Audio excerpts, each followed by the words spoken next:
Proclaimed martial law in accordance with the powers vested in the President by the Constitution of the Philippines.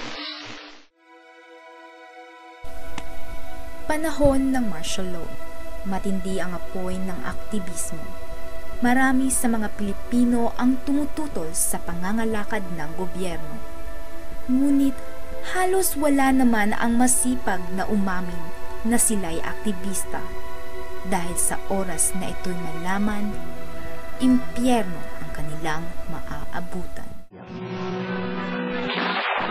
I would like to inform our people that the government has demonstrated to everyone, not only to the insurrectionary elements, but to everyone its capability to meet any threat against the seat of government and against the peace and order of our city. Maraming most unforgettable kasi matter of life and death situations yun. Ang activist ng panahon na yon ay naka-underground, hindi ka pwede mag-reveal, tapos lagi nasa constant danger kayo dahil sinusundan kayo. So, life and death situation lagi. Iba-ibang karanasan ang napagdaanan ng mga Pilipino noong panahon ng martial law. Ngunit karamihan sa kanila ang dumaan sa hirap at paggagahasa ng gobyerno. Lihim man ang kanilang pagkikilos, malaki ang naiambag nito sa bagong henerasyon.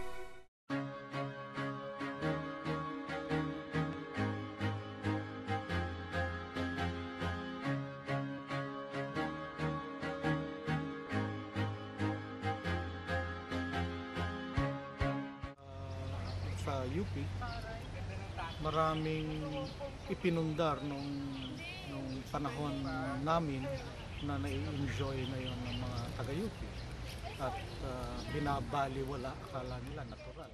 Yung major difference noon at ngayon, mas maunlad yung kaalaman at karanasan ng mga aktivista ngayon kasi we read about them now, di ba? Nababasa na lang natin yung history at alam natin kung ano yung mga do's and don'ts, ano yung mga hindi na dapat ulitin. Noon, mataas yung unity nila. Medyo ano pa lang sila noon, testing the waters, ano ba yung mga tamang gawin. Trial and error pa lang sila noon. So hindi pa nila alam din yung mga... marami silang pagkakamali noon if you look at the history. Hindi naman lahat ng activities ay activities ng mga mass-oriented organizations. Marami rin mga concert, mga party, kasi nga malawak siya. Technically, maging active ka on something sa concept ng context ng Pilipinas na associate agad yung activism sa political na pangyayari. Ngayon, iba na naman ang definition ng activism. 1990s, 2000, nagiging very particular on a certain cause.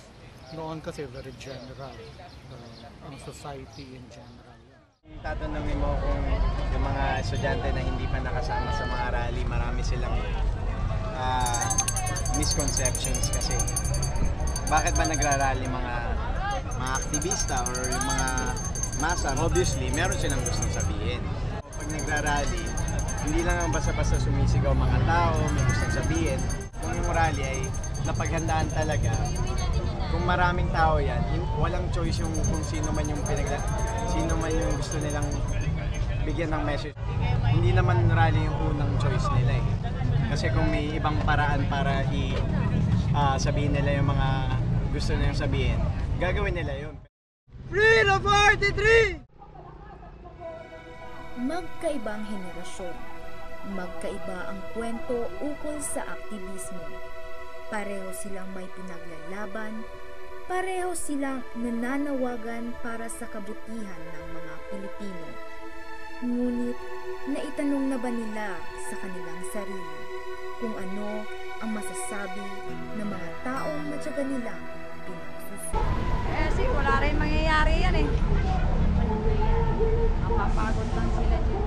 Yung sa ngayon, minsan, parang wala na rin sa lugar ang mga kung minsan, kahit hindi naman mali, parang minamali ka nila. Kasi nung araw, pinaglalaban na talaga ng mga aktivista yun. Hindi tama na katataran ng gobyerno. Welcome sa Turo Campo, mga aktivista, mga sultan. Nung araw kay Erap Galit, niloklok nila si Gloria. Tapos nung pinabigyan ng magandang Gloria po, kakalabanin.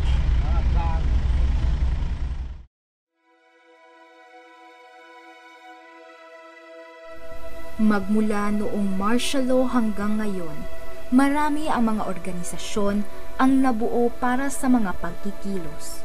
Ngunit bawat lupo na ito ay may iba't ibang pangangahulugan sa aktivismo. Madalas mapait na komentaryo ang natatanggap ng mga aktivista. Ngunit sa kabilang dako, tunay naman na mayroon silang natutulungan.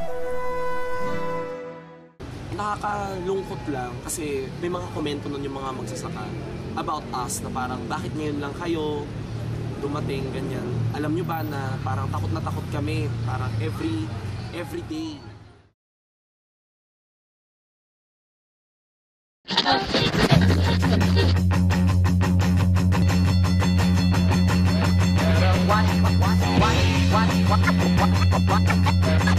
What?